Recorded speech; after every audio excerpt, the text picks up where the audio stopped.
This is huge. We've got the video from the press conference of Sean Spicer exposing Hillary Clinton's Russian connections to the Fakestream media. My friends, she is finished now, exposed before the world.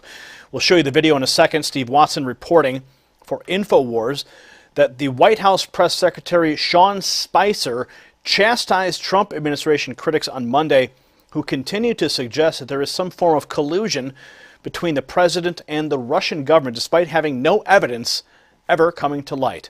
They state here that in particular, Spicer noted that there has been no parity when it comes to Democrat involvement in the situation. Take a look.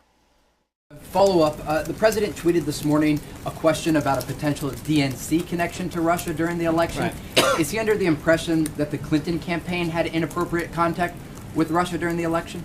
Well, I think that and that's an interesting aspect of all of this that's not being covered. Number one, from everything that has been publicly available, on several occasions the DNC was asked by the FBI to investigate or to allow their servers to be looked at, despite all of the claims of their concerns about leaking.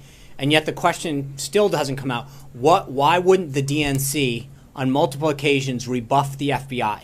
Why were they not wanting, if they were so concerned about hacks and leaking, why did the DNC not ask the FBI to come look? Not only did they not ask them, they rebuffed them on multiple occasions. Why? What are they hiding? What were they concerned of? But I think there's a serious question. I mean, they're very clear about the concerns that they have, and as well as all of the leadership in the Democratic Party. And yet, when it came to hacks and leaks out of the DNC, and they're quick to jump to the conclusion about who did it, and yet they wouldn't allow the FBI to investigate it. There's a whole second set of concerns here in terms of what was Hillary Clinton's role. I mean, you look at the Obama history of the Obama administration and the Clintons' involvement with Russia in terms of donations that the Clintons received from Russian entities. The idea that they sold off tremendous amount of the uranium to the Russian government, and yet where was the concern for that? What are we doing to look into that? It was the Obama administration in 2009 that talked about a reset with Russia and a desire to reset relationships. It was Hillary Clinton who signed off on the deal that gave a Russian company 1/5 of the U.S. uranium supply. Where is the questioning about that? What did they get? There was discussion the other day about a Russian official noting that both campaigns they sought to do it. Where is the concern about their efforts on the Hillary Clinton thing?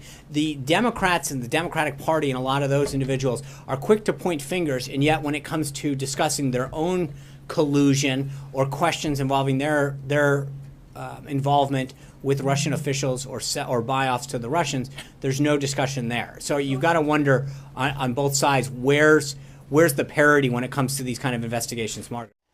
Some pretty sick facts laid bare in front of the press. The question is, when are they going to ever report on that stuff? They don't. All they do is continue to attack Donald Trump. Now, Watson concludes here that it was Hillary Clinton who signed off on a deal that gave a Russian company 1/5 of the U.S. uranium supply. Where is the concern on the Hillary Clinton thing? Spicer urging the press. The press secretary castigated Democrats for being quick to point fingers, and yet when it comes to discussing their own collusion or questions involving the Clintons' involvement with Russian officials or buy-offs to the Russians, there's absolutely no discussion. He said, you've got to wonder on both sides, where's the parity when it comes to these types of investigations? So we're bringing it to your attention. Now you've seen Sean Spicer bring it to the Fakestream media's attention. The question is, will it ever get legs?